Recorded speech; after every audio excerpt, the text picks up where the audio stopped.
Vamos a pasar a continuación a Lucas capítulo 12, versículos 22 al 34. Lucas 12, 22 al 34. Esta porción de las Escrituras contiene algunas cosas con las que usted puede estar familiarizado, y eso se debe a que gran parte de lo que Jesús dice aquí en Judea, meses antes de su muerte, también lo dijo en Galilea, mucho tiempo antes de esto, en lo que conocemos como el Sermón del Monte. De hecho, el pasaje en Lucas 12, 22 al 34 es un paralelo directo de Mateo 6, versículos, alrededor del versículo 19 hasta el final del capítulo, versículo 34. Entonces va a encontrar aquí un paralelo muy, muy cercano a ese texto en Mateo capítulo 6, el cual puede comparar. No vamos a estar pasando de un pasaje a otro. Entonces, en cierta manera, se encuentra en el corazón de la enseñanza conocida de Jesús, la cual, sin duda alguna, ya había registrado en 2 lugares en las Escrituras, pero sin duda predicó en muchas ocasiones en muchos lugares diferentes. La clave para entender el pasaje que tenemos frente a nosotros, el cual va a considerar usted familiar, cosas como no os afanáis por su vida, consideren los cuervos, los lirios, buscad primeramente el reino, y estas cosas os serán añadidas. Donde está vuestro tesoro, ahí estará también vuestro corazón. Esas son cosas familiares. Pero al entrar al pasaje, lo que une a este texto es una declaración que Jesús repite 3 veces en esencia. Versículo 22, no os afanéis. Y después versículo 29, no os preocupéis. Y después en el versículo 32, no temáis. Entonces he titulado este pasaje, una vida libre de preocupación, o una vida libre de ansiedad, o una vida libre de estrés. En las Escrituras, el Señor Jesucristo, por lo menos en 2 ocasiones, se registra que dice, no os preocupéis, no os afanéis. Y Él explicó por qué en las ocasiones en las que Él dijo eso. En varias ocasiones Él dijo, no temáis, y explicó por qué. La vida libre de ansiedad es parte de lo que el Señor ofrece. Es parte del mensaje del Evangelio. Es lo que nosotros tenemos por estar en el reino si queremos tomarlo. Entiendo por qué el mundo está estresado. Entiendo por qué la gente está ansiosa. Entiendo por qué se preocupa. Entiendo por qué tienen ataques de pánico. Es aterrador estar viviendo en este universo inexplicable y sintiéndote totalmente solo, sin poder entender por qué estás aquí y a dónde vas. Entiendo que hay cierto temor cósmico. Entiendo por qué la gente toma drogas y se entrega a la comida y se entrega a las compras y aventuras de todo tipo para llenar sus mentes con otros pensamientos. Vivimos en una cultura llena de ansiedad, y lo que es sorprendente de esto es que esta es la sociedad que más se ha entregado a satisfacer sus deseos personales. Esta es la sociedad más cómoda que jamás ha existido. Esta es la sociedad que tiene más, pero parece que es la cultura más llena de ansiedad, más afanada, más estresada que jamás ha existido.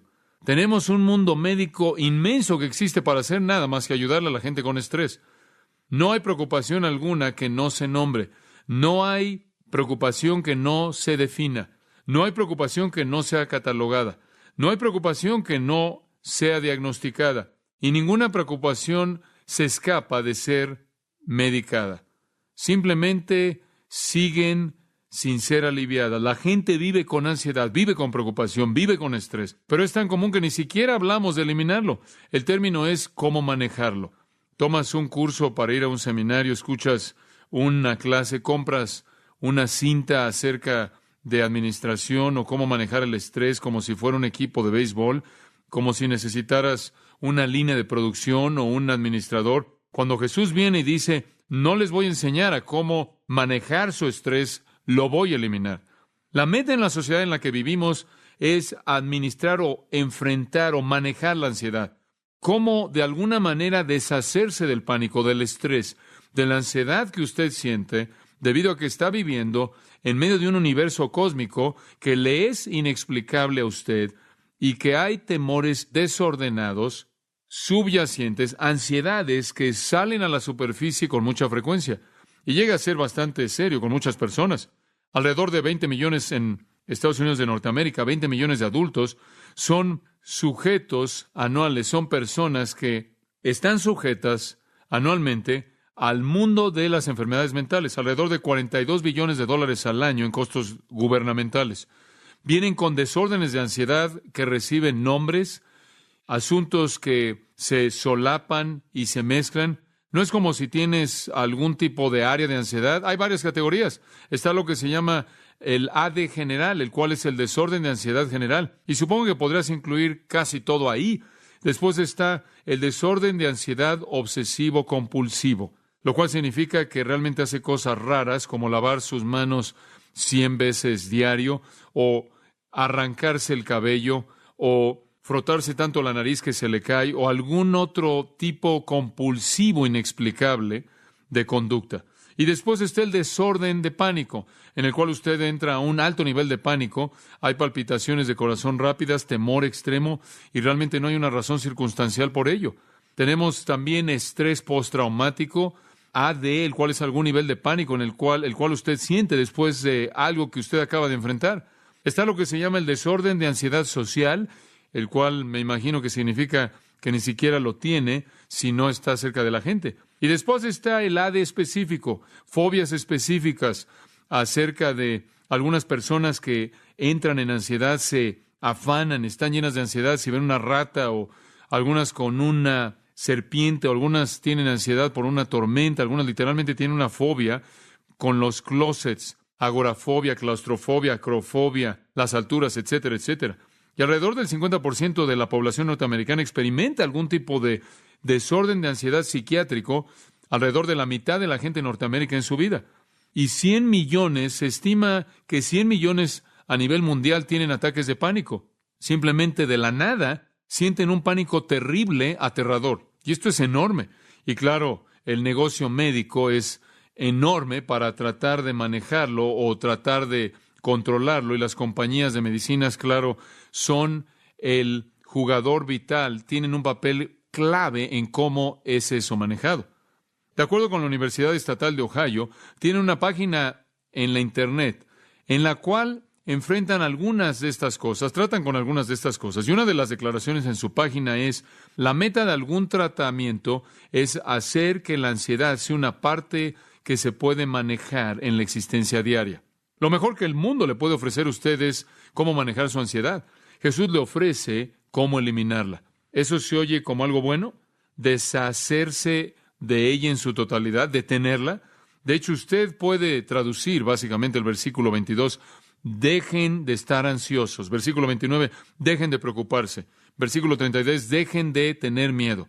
El mundo le va a ofrecer terapia de conducta cognitiva o una larga lista de medicinas. Pero nuestro Dios compasivo ofrece una solución mucho mejor, y esa es la eliminación de su ansiedad en absoluto, de manera total.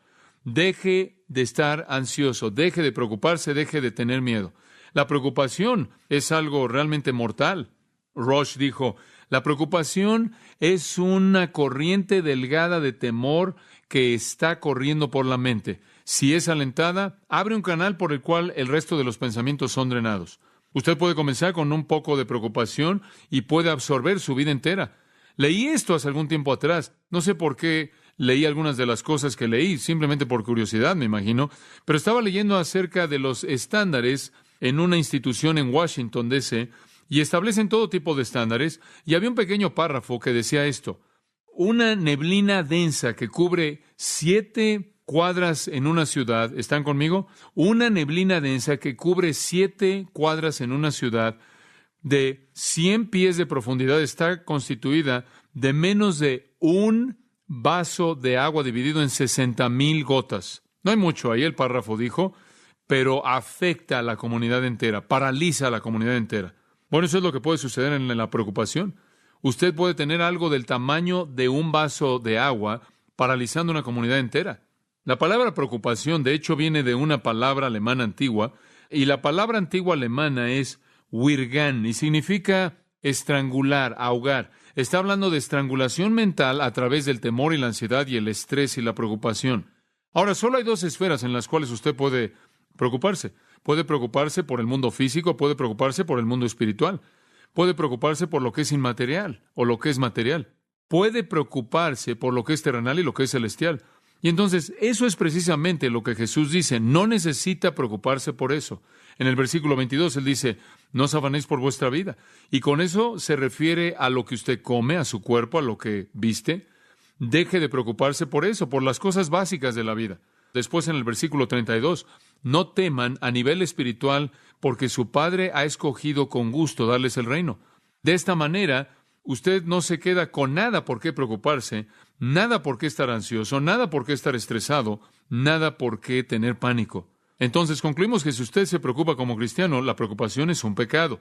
Pero es un pecado que emana a partir de no entender a Dios, debido a que usted no entiende a Dios, no entiende su amor soberano, no entiende su cuidado soberano, no entiende sus recursos soberanos. Entonces, eso es lo que Jesús presenta aquí. Jesús ofrece una vida libre de ansiedad. Y cuando usted viene a su reino, Dios cuida de usted y sus preocupaciones realmente terminan de tal manera que lo que define su vida, la preocupación por todo, se elimina. Ahora, usted tiene que entender las promesas de Dios y tiene que entender los propósitos de Dios para poder llegar a esta vida libre de preocupación, libre de ansiedad. Entonces, permítame ayudarle con esto. En estos versículos, conforme se desarrollan hasta el versículo 34, hay varios puntos que quiero desempacarle. 6. Y le van a mostrar que la preocupación emana de una falta de entendimiento acerca de algo de Dios. En primer lugar, veamos el primero. La preocupación muestra una falta de entendimiento de la prioridad divina. La preocupación es una falta de entendimiento de la prioridad divina. Regresemos al versículo 22. Dijo luego a sus discípulos, por tanto os digo, no os afanéis por vuestra vida, ¿qué comeréis? Ni por el cuerpo, ¿qué vestiréis? La vida es más que la comida y el cuerpo más que el vestido.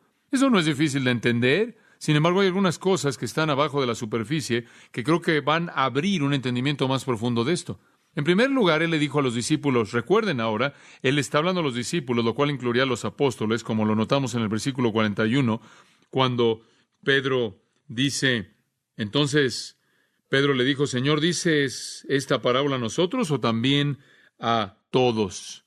Digo, los apóstoles eran aprendices, pero no solo los apóstoles, habían otros que habían creído en Él, y habían otros aprendices, lo cual es la palabra discípulo, macetés, que aún estaban tratando de decidir.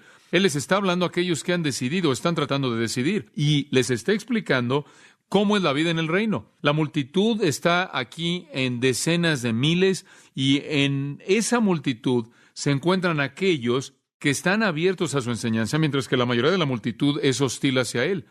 Pero para aquellos que todavía están interesados, Él les define el reino.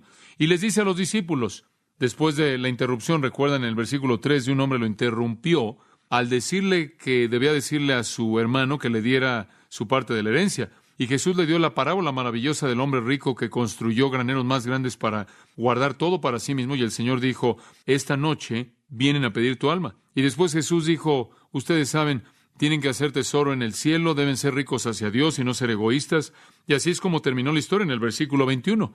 Y después de responder el ruego de ese joven en esa parábola, Él resume su enseñanza, pero la conecta junto con la que viene. Conecta las dos, como dice el versículo 22. Por tanto os digo.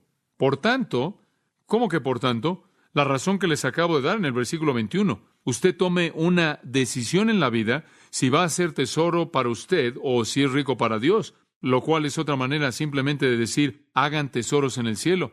Y así es como lo dijo en Mateo 6, 19 al 21. Entonces, usted toma una decisión, o es egoísta y materialista y se queda con todo, o hace tesoro en el cielo. Esa es la decisión que debe tomar. En Mateo 6, 24, Jesús dijo, usted no puede servir a dos amos, o amará al uno o aborrecerá al otro, o se va a aferrar a uno y va a menospreciar al otro. No podéis servir a Dios y a las riquezas. Y el retrato de la esclavitud hizo que eso fuera bastante claro. Ser un esclavo no era como ser un empleado, no tenía que trabajar a las 8 y terminar a las 5.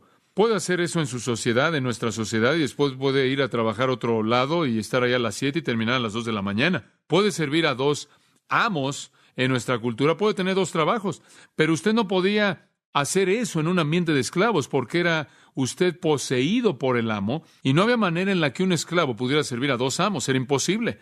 Él odiaría a alguien más que le diera órdenes que no fuera aquel al que le pertenecía. Él menospreciaría un esfuerzo por parte de alguien que no fuera su dueño y que lo apoyaba y lo alimentaba mandándole a hacer cosas. Era imposible. Y entonces en la esfera espiritual, o usted sirve a Dios o al dinero, o es rico hacia Dios, o se entrega a satisfacer sus deseos personales. Y ese es el punto que él enseña. Ahora él dice, por esta razón, por tanto, tengo algo que decirles. Esta es la transición, porque esto es lo que ellos estarían pensando. La pregunta vendría a su mente. Están sentados ahí pensando, bueno, Jesús está diciendo que debemos ser ricos hacia Dios y no ahorrar dinero y no construir graneros más grandes y almacenar dinero y volvernos ricos y todo eso, ignorar a los pobres, ignorar a los necesitados, ignorar los propósitos de Dios.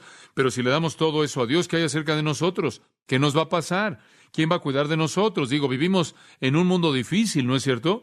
¿Quién va a cuidar de nosotros si no cuidamos de nosotros mismos?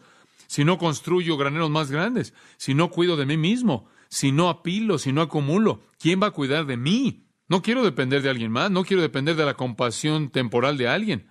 Bueno, la respuesta, claro, que el Señor da aquí es esta, que Dios va a cuidar de ti. Dios va a cuidar de ti. Dios es el que alimenta a las aves. Dios es el que hace que crezca el pasto en el campo. Dios es el que sabe qué necesitas. Dios es el que les va a dar el reino. Ustedes vinieron a estar bajo el cuidado de Dios. 1 Pedro 5:7 dice, echando toda vuestra ansiedad sobre Él, porque Él tiene cuidado de vosotros. Entonces, si Él le pide que entregue todo como Él le dijo al joven rico que vendiera todo lo que tiene, da tu dinero a los pobres, y Él dijo, para nada, nunca en mi vida lo voy a hacer. Y se dio la vuelta y se fue porque era muy rico. Y Él quería su dinero y Él no quería deshacerse de Él y depender de Dios. Pero por otro lado, Jesús dijo, si quieres venir en pos de mí, Lucas 9:23, tienes que negarte a ti mismo, tienes que perder tu vida. O en las palabras de Mateo 13:44 al 46, tienes que vender todo para comprar la perla, vendes todo para comprar el tesoro en el campo, abandonas todo. O en el capítulo 9, versículo 57 en adelante, ahí del Evangelio de Lucas, Jesús dijo, sígueme. Y el hombre dijo, te seguirá donde quiera que vayas. Jesús le dijo, las zorras tienen hoyos, las aves del cielo tienen nidos, el Hijo del Hombre no tiene dónde reposar su cabeza. Si me sigues, te puede costar todo. Le costó todo a los apóstoles. Dejaron sus redes, dejaron todo y lo siguieron. Y le dijo otro, sígueme. Él dijo, espera un momento, quiero ir a sepultar a mi padre. Y recuerden, su padre no estaba muerto. Él quería ir a casa y recibir su herencia. Él quería seguir, pero no, sino hasta que tuviera todo el dinero que necesitaba. Y le dijo otro, sígueme. Y él dijo, quiero ir a casa y decir adiós. Quiero recolectar algo del dinero de mis parientes. Y él dijo, si tú pones tu mano en el arado y miras hacia atrás, tú no eres apto para mi reino. Lo que Jesús está diciendo es, ¿qué tan desesperado estás tú? ¿Cuánto quieres estar en este reino? Si todavía estás aferrándote al dinero, entonces, de acuerdo con la parábola de las tierras, lo que va a suceder es que la semilla va a entrar y va a haber un poco de reacción y respuesta, pero el amor de las riquezas, el engaño de las riquezas, va a ahogar esa semilla, va a ahogar esa vida.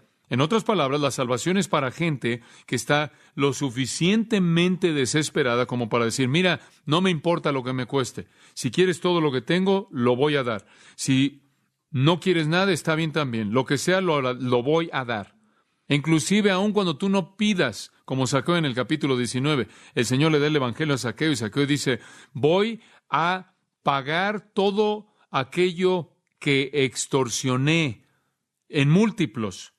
Simplemente salió de su corazón. Si usted responde a la verdad y entra al reino, entonces usted se coloca bajo su cuidado. Y en las palabras del apóstol Pablo, él dijo esto en el capítulo 4 de Filipenses, versículo 11, he aprendido a estar contento, satisfecho en cualquier circunstancia en la que me encuentre. Sé cómo vivir con medios humildes, sé también cómo vivir en prosperidad. En toda circunstancia he aprendido el secreto de estar satisfecho y de tener hambre, de tener abundancia y sufrimiento. ¿Cuál es el secreto? Confiar en Dios. Algunas veces tiene mucho, algunas veces tiene poco, pero siempre tiene lo suficiente. ¿Por qué? Versículo 19. Mi Dios pues suplirá todo lo que os ¿qué? Falta. ¿Confía usted a ese punto? Entre usted a su reino y puede confiar en que Él satisfacerá sus necesidades. Ahora, este es un asunto de prioridad divina. Regresemos al texto y le voy a mostrar cómo esto funciona. No os afanéis por vuestra vida. Ahora, ¿qué quieres decir con vida? Tu vida física. Él lo explica. Se refiere a lo que come. No os afanéis por vuestro cuerpo. ¿Qué vestiréis? Ahora, esto preocupaba profundamente a la gente en el día de Jesús. Digo, básicamente vivían para sobrevivir. No habían lugares de comida rápida, no habían tiendas para ir a comprar los elementos interminables de ropa que tenemos a nuestra disponibilidad, a nuestra disposición. Si usted quería comer, tenía que molerlo usted y tenía también que cocinarlo y hacer toda la preparación.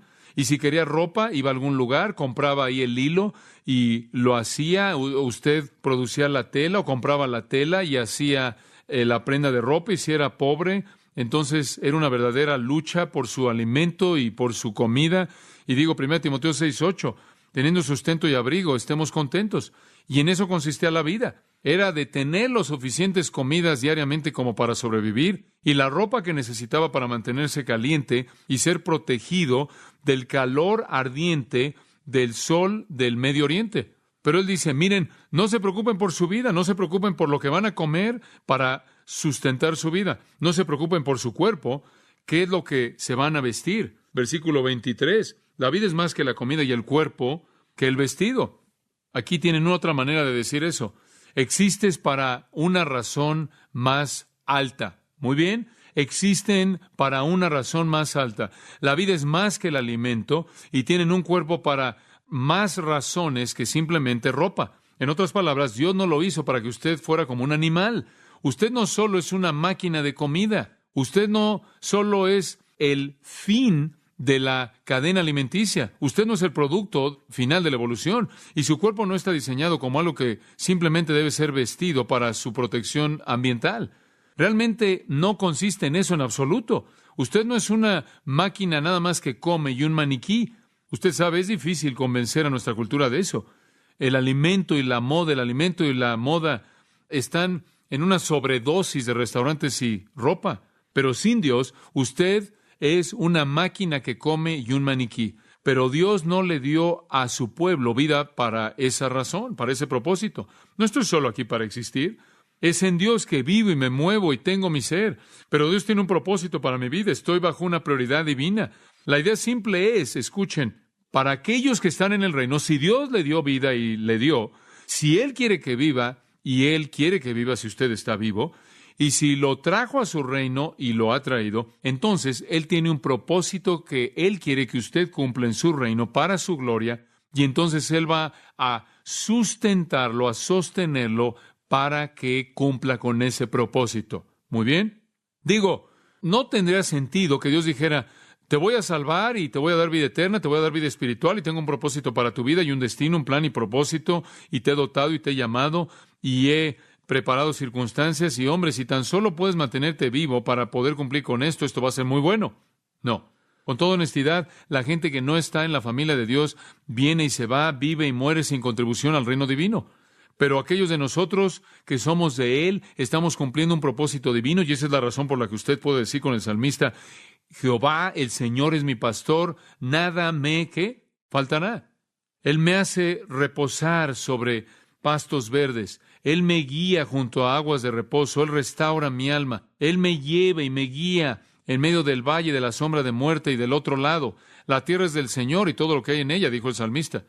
Entonces, si Dios le dio vida y se la dio, si Dios lo redimió y lo redimió a usted, si Dios tiene un propósito para su vida y lo tiene, entonces Él proveerá lo que usted necesita para sobrevivir. Entonces sea rico para con Dios y tendrá la promesa de que conforme usted es rico para con Dios, Él va a ser inmensamente generoso, rico hacia usted. Siempre y cuando Él tenga ese plan que está desarrollando en su vida, Él lo va a sustentar. Tenemos vida, tenemos un cuerpo para cumplir los propósitos de Dios, de vivir para su gloria, para cumplir su voluntad, cumplir su plan, y tan pronto como ese plan está operando, Él nos va a sustentar. No necesita construir graneros más grandes, más grandes, más grandes, más grandes, más grandes para cuidar de usted, para protegerse a sí mismo. Sea sabio, sea fiel, no sea insensato, sea un buen administrador, haga algo de planeación para el futuro, pero usted no es alguien que tiene la obligación de cuidar de usted mismo, sino Dios. No necesita acumular para que pueda sobrevivir en el futuro. Usted va a ser sustentado por el Creador hasta que sus propósitos para su vida terminen. Él lo va a alimentar hasta el mismo final. Usted puede despojarse de todo lo que tiene, eso no cambiaría. El compromiso de Dios de sustentarlo hasta que sea su tiempo de entrar a su cielo, lo va a cumplir. Entonces, tiene que entender la prioridad, ¿verdad? Y la prioridad es propósito espiritual. Y si usted entiende eso, si usted entiende que Dios lo ha dotado, lo ha llamado, lo ha regenerado, lo ha colocado en su familia, lo ha colocado en un lugar de testimonio, ministerio y servicio, y todo lo que quiere que usted haga sea vivir para su gloria, Él va a cuidar de su vida. Su vida no consiste en comer, su vida no consiste en vestirse, no consiste en asegurarse de que puede sobrevivir. Ese es el compromiso de Dios, esa es la prioridad. Y si usted entiende la prioridad divina, esto es que usted vive y existe para el propósito de Dios, y Dios sustentará su vida hasta que ese propósito sea cumplido.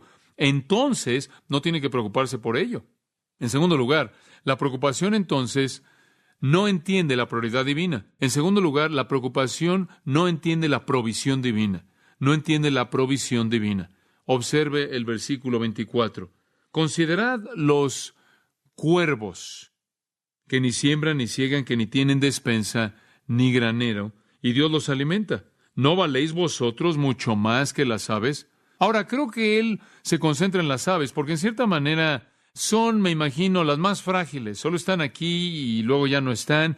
Viven por poco tiempo, en la mayoría de los casos, ciertamente los cuervos, pero son una gran ilustración de la provisión divina. ¿Sabía usted que todo cuervo que jamás ha vivido, todo cuervo que jamás ha vivido, Dios quiso que viviera? Y por el tiempo que Dios quiso que viviera esa ave, Él proveyó su alimento. Y si Dios alimenta a aves que solo de una manera muy modesta, en una manera muy limitada, le dan gloria, como el resto, como cualquier otro elemento de su creación lo hace, ¿no cree usted que va a cuidar, asegurándose de que usted puede comer, usted que tiene la capacidad más alta, más noble de darle gloria?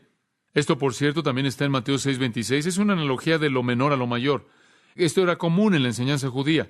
Considerad los cuervos. Y simplemente creo que esto es probablemente verdad. De cualquier manera, Jesús está enseñando normalmente afuera. Y donde quiera que había una sociedad agricultural, donde quiera que había un campo, habían cuervos. Esa es la razón por la que tenemos un espantapájaros. Y eso ciertamente era un problema por allá. Por cierto, habían más aves en Israel, probablemente todavía es verdad, que en cualquier otro lugar en el planeta. Eso es porque las aves que migran de la parte norte de Europa, de toda Europa, e inclusive llegando hasta el Medio Oriente y el Este, si quieren migrar al sur en el frío del invierno, tienen que atravesar por Israel. Es el área más grande de migración de aves en el planeta, porque al este está el desierto, estéril con poco o nada, y al oeste está el Mediterráneo. Esa pequeña tierra es la parte de tierra, es la tierra más fértil en el mundo, y siempre ha sido un lugar denso para la migración de las aves.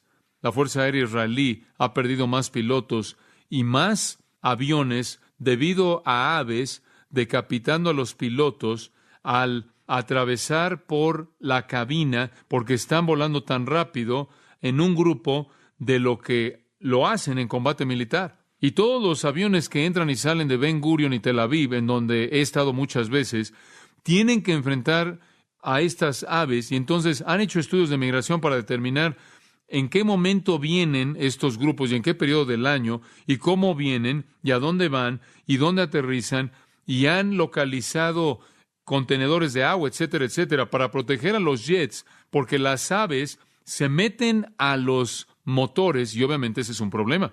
Es un lugar enorme de migración de aves, lo cual encaja con la escena bíblica en Ezequiel y Apocalipsis, en donde después del Armagedón, la carnicería de los cuerpos muertos en esa parte del mundo es tan grande, dice que las aves vienen y se los comen.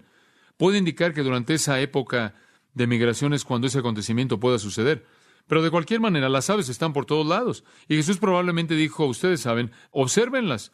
No siembran ni ciegan, ustedes sí. Ustedes están ahí trabajando como esclavos, están cultivando, metiendo la semilla y también regando la semilla, y están ahí rompiéndose la espalda en el trabajo del cultivo. Ellos no hacen eso y no tienen un lugar donde guardar su alimento, no tienen un granero. Son incapaces, él está diciendo, de generar su propia fuente de alimento. Son totalmente dependientes de Dios. Lo que les es provisto por su Creador. Es todo lo que tienen. No tienen la ingenuidad o la capacidad, solo tienen la capacidad y el instinto de recoger lo que les es provisto. Eso no significa que no trabajan. ¿Algunas veces vio usted a un ave acostada de lado tomando una siesta?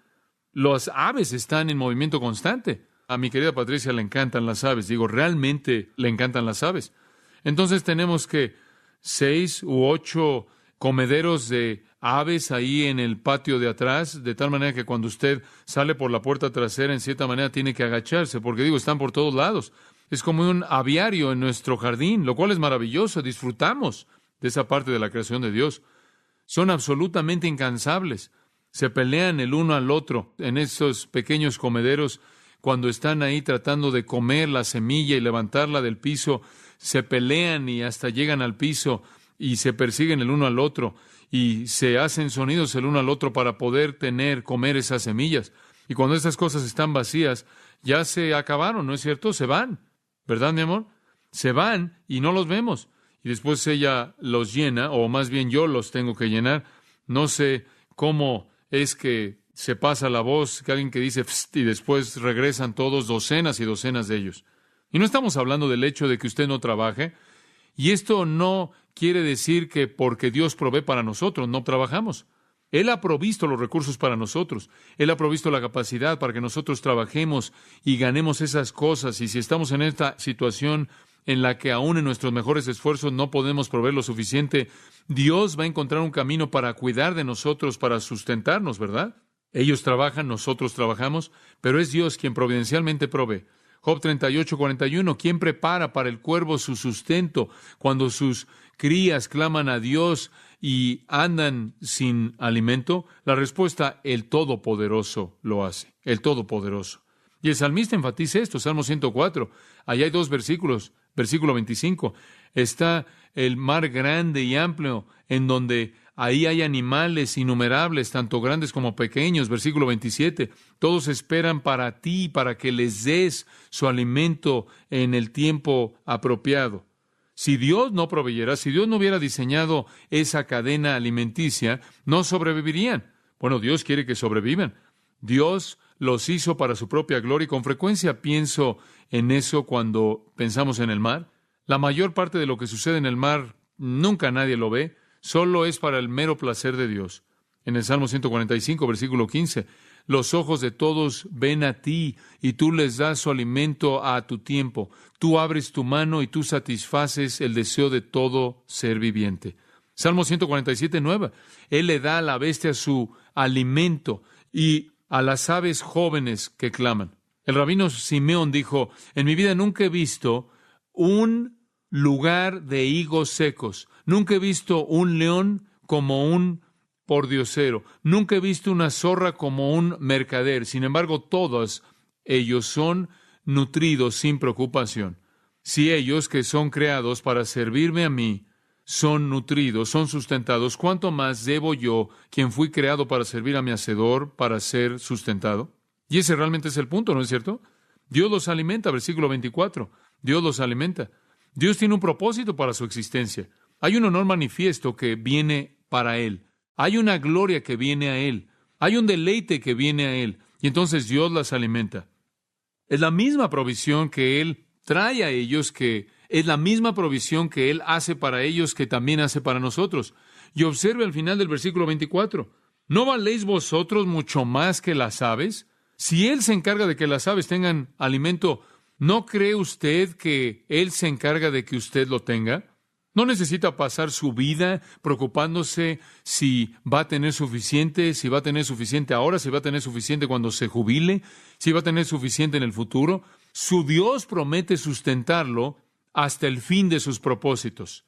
Y por cierto, cuando eso viene, usted quiere irse de cualquier manera, ¿no es cierto? Thomas Watson dijo, esta vida es como una posada.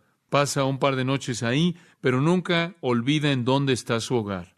Pablo dijo, me da gusto estar aquí, pero yo preferiría partir y estar con Cristo, pero tengo que estar aquí por su causa. Pero él también sabía cuando se acababa y dijo, he terminado la carrera, he guardado la fe, he corrido la carrera, estoy listo para irme. El tiempo de mi partida está cercano. Y hasta ese día, él supo cómo vivir en abundancia y cómo tener poco, y Dios suplió todas sus necesidades porque Él siempre lo hace para los suyos. Hay argumentos poderosos en estos primeros 2 puntos. La vida es de Dios, Él la da, Él la sustenta, Él provee para ella. Quiero mostrarle algo a manera de contraste, y esto es realmente interesante. De regreso ahí en Ageo, Ageo, son 3 libros antes de terminar el Antiguo Testamento: Malaquías, Zacarías, Ageo. El primer capítulo de Ageo dice, versículo 5, el Señor dice: meditad bien sobre vuestros caminos. Sembráis mucho y recogéis poco, coméis y no saciáis, bebéis y no quedáis satisfechos, os vestís y no os calentáis, y el que trabaja a jornal recibe su jornal en saco roto. Eso no se ve como provisión. No. Así ha dicho Jehová de los ejércitos: meditad sobre vuestros caminos. Véanse y pregunten por qué es así, por qué no tienen suficiente alimento, por qué no tienen suficiente bebida, por qué no pueden tener la ropa que los mantengan calientes, por qué cuando ganan el sueldo desaparece. Versículo 8 dice: subid al monte y traed madera y reedificad la casa. Esto es el templo. Ahí está la respuesta. ¿Se habían olvidado de quién? De Dios. Y seré glorificado, ha dicho Jehová. Y pondré en ella mi voluntad y seré glorificado, ha dicho Jehová. Buscáis mucho y halláis poco, y encerráis en casa, y yo lo disiparé en un soplo. Ahí está el punto. ¿Por qué hago eso? Porque en mi casa, que está desierta, mientras cada uno de ustedes, ahí está, versículo 9. ¿Por qué hago esto? Dice Jehová de los ejércitos: por cuanto mi casa está desierta y cada uno de vosotros corre a su propia casa. Wow, no están cuidando de mi casa, pero todos cuidan de su casa. De regreso en el versículo 4, dice: es para vosotros tiempo, para vosotros de habitar en vuestras casas artesanadas, y esta casa está desierta. En el versículo 10 dice: por eso se detuvo de los cielos sobre vosotros la lluvia, y la tierra detuvo sus frutos. Y llamé la sequía sobre esta tierra y sobre los montes, sobre el trigo, sobre el vino, sobre el aceite, sobre todo lo que la tierra produce, sobre los hombres y sobre las bestias, y sobre todo trabajo de manos. Dios hizo que todo saliera mal. ¡Wow! Si Él le dio a usted vida, Él sustentará esa vida y Él proveerá toda su necesidad si usted continúa honrándole, ¿verdad? La providencia del Señor en la provisión del alimento es asombrosa, ¿no es cierto? Es simplemente impresionante. La variedad va más allá de lo que podemos creer, abundante, interminable, una provisión de alimento renovable que se perpetúa por sí sola. Hay mucho más potencial para que este planeta provea alimento para el mundo entero. Dice usted, ¿qué hay acerca de la hambruna? Acerca del hambre. El hambre no tiene que ver con la capacidad de este planeta de producir, tiene que ver con la religión falsa, así como en la India, en donde le alimentan grano a las ratas y a las vacas. Tiene que ver con la guerra y la política social en África. Tiene que ver con el comunismo, en donde le dicen a la gente que no trabaje, como una manera de protestar contra la gente que los gobierna, y como consecuencia lo que hacen es que campos que pueden cultivar los convierten en lugares de polvo, ollas de polvo. Tiene que ver con pereza, no tiene que ver con potencial. La tierra todavía está llena de alimento. Dios ha creado una provisión interminable, sin límites, y Él provee para ella, para su pueblo fiel. Esa es la razón por la que David dijo: nunca he visto al pueblo del Señor rogando pan. Si usted le pertenece, Él cuida de usted hasta que su obra para usted se haya terminado. En el Salmo 34:10, los que buscan a Jehová no tendrán necesidad de ninguna cosa buena. Los leoncillos carecen y sufren hambre, pero no los que buscan al Señor. En Isaías 33:15, el que camina en justicia, habla con sinceridad, rechaza la ganancia injusta y demás, su alimento le será dado, su pan le será dado, su agua será segura. Dios va a cuidar de sus propios hijos. Entonces, ¿por qué preocuparse de las necesidades de la vida? La preocupación no entiende la prioridad divina, y es esta. La prioridad es que usted está aquí como un hijo de Dios para cumplir un propósito divino, y Él va a sustentarlo hasta ese fin. Y es no entender la provisión divina. Si Él cuida de los animales, quien de una manera nominal le dan gloria, ¿cuánto más va a cuidar de usted? Tercer punto, simplemente para introducir esto: la preocupación no entiende el privilegio divino. La preocupación no entiende el privilegio divino. Observe el versículo 25, y solo voy a introducir esto es muy interesante.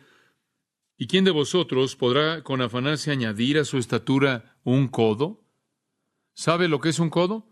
Es una medida de la punta de su codo hasta la punta de sus dedos. Y termina siendo unas 18 pulgadas. Así es como medían las cosas en cubos. Entonces, está diciendo, ¿quién de ustedes por estar ansioso puede añadir 18 pulgadas a su estatura? Digo, ¿quién quiere ir de una estatura de 5 pies 10 pulgadas a 7 pies 6 pulgadas? No es importante eso. ¿Y quién pensó que podía hacerlo al preocuparse? No, él no está hablando de eso. Él está usando un cubo simplemente como una metáfora para la longitud, y él está hablando de la longitud, la extensión de su vida, no su estatura. Y él simplemente está diciendo, ¿creen ustedes que por preocuparse van a añadir años a su vida o tiempo a su vida? Esta es una cuestión de privilegio divino. Ahora, permítame decirle lo que es esto. Ustedes no tienen el privilegio de determinar su vida. ¿Quién lo tiene? Dios. El Señor da, el Señor quita. Bendito sea el nombre del Señor. La gente dice, oh, tú sabes, tienes que hacer esto y tienes que hacer aquello para vivir más tiempo. Mira, esta sociedad está obsesionada por extender su vida, haciendo industrias de billones de dólares y suplementos alimenticios y vitaminas y ejercicio y medicinas y más y más y más. Usted no puede añadir un solo día a su vida. No quiero estar aquí más tiempo de lo que Él quiere que esté yo aquí. Eso es algo liberador, ¿no es cierto? Eso quita el pánico. La gente está consumida con su salud. No estoy diciendo que no debe ser disciplinado. Usted debe ser disciplinado.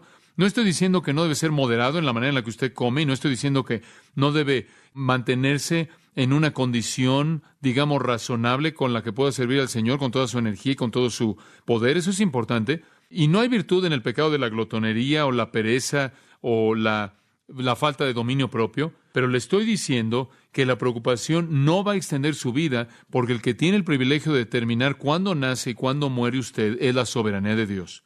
Entonces, ¿qué es lo que quiere hacer? No se preocupe, le pertenece a Él. Él sabe que la prioridad consiste en servirle. Él provee lo que necesita para que esa prioridad sea cumplida, y Él determina exactamente por cuánto tiempo quiere que eso dure. ¿Por qué preocuparse? Quiero decir más de esto la próxima vez, pero por ahora vamos a dejarlo ahí. Oremos juntos. Señor, te pedimos que cultives en nosotros una convicción de esta